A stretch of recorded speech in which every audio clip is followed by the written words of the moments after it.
Firstly, I introduce to you Anna Kent. As a member of the international humanitarian aid organisation Médecins Sans Frontières, Anna spends long periods of time treating deprived people in some of the world's most dangerous environments, where food, security and comfort are in short supply. As one of only 250 UK volunteers qualified to represent MSF, she often lives under the same austere conditions as the refugees she cares for. Anna graduated from the university with a first-class Master of Nursing Science degree in 2003. She demands a lot of herself and the team she leads. She's a qualified emergency and trauma nurse with training in advanced cardiac-like support and has a diploma in tropical medicine. Anna even returned to the university to achieve another first-class degree, this time completing a BSc in midwifery, because she felt it was a vital gap in her knowledge. Serving with MSF, Anna managed 2 basic healthcare units in the western Upper Nile region of southern Sudan, where she lived without water or electricity. Yet her units treated more than 4,000 patients a month. Following an earthquake and cholera outbreak in Haiti, she worked as a nurse and midwife in a large treatment centre, seeing more than 3,000 cholera patients, again in 1 month. Anna has just returned from Bangladesh and will return to Bangladesh in January. Because MSF is often operating without official sanction, missions can include personal risk. In one clandestine mission, she had to rappel out of a helicopter into the refugee camp under the cover of darkness. When not on a mission, Anna lives and works here in Nottingham as a specialist midwife caring for mothers with HIV, and regularly returns to the university to inspire student nurses, midwives and doctors, and supporting and mentoring those wanting careers with humanitarian aid organisations. In 2012, she was also appointed as a volunteer first responder at the London 2012 Olympic Games. Despite the personal sacrifice and risk, Anna remains passionate and committed to improving the health of some of the most deprived, traumatised and vulnerable people in the world, raising awareness of their plight and inspiring others to take up the cause. She's been an excellent ambassador for MSF, but also for the University of Nottingham, and is a worthy recipient of this award. Vice-Chancellor, I present to you, for the Alumni Laureate Recent Graduate Award, Anna Kent.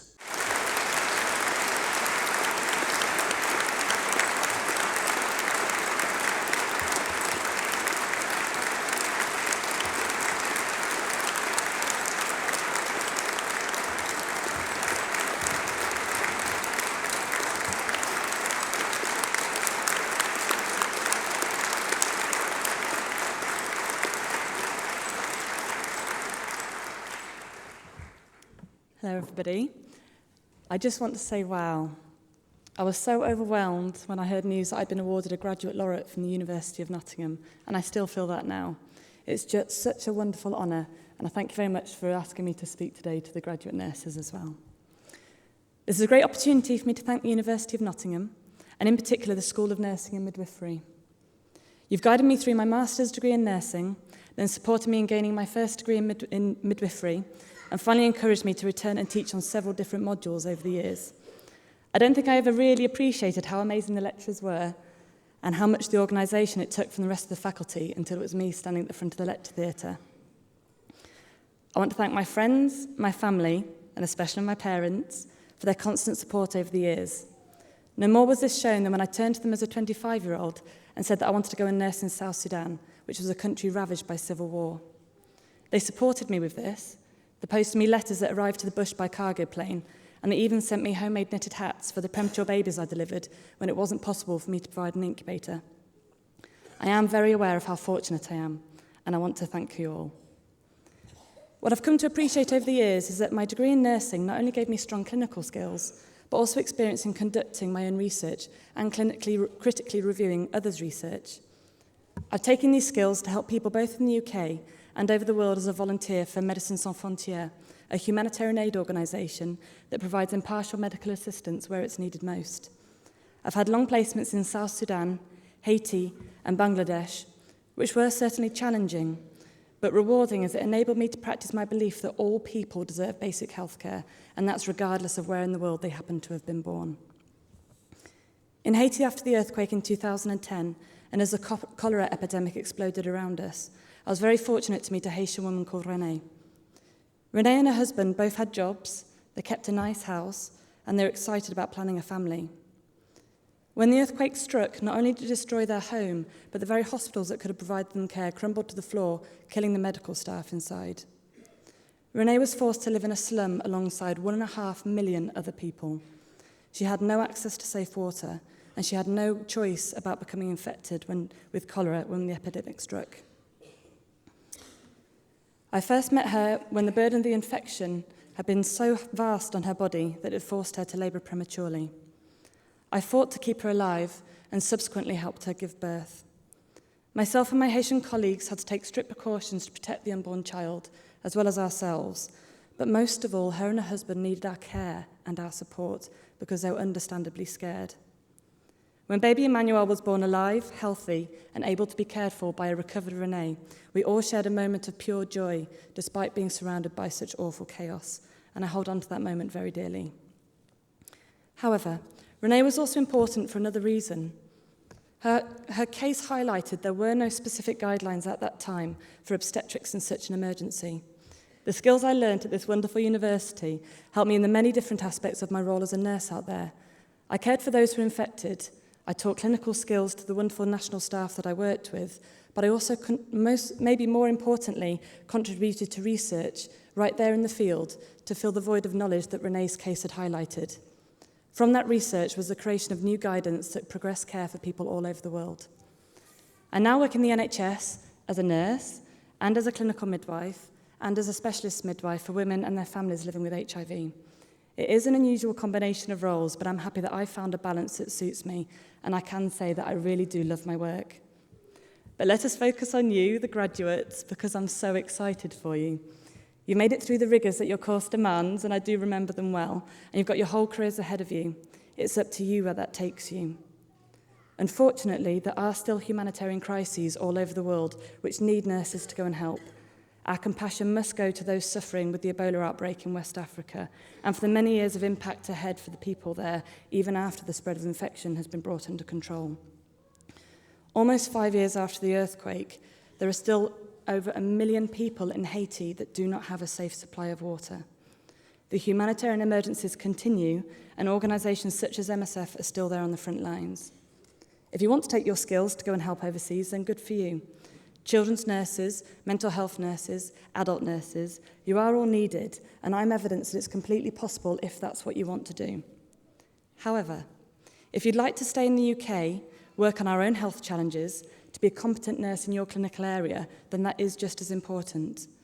You can evolve that career to go into practice development, specialist nursing, leadership, management, teaching, research, even politics if you want to.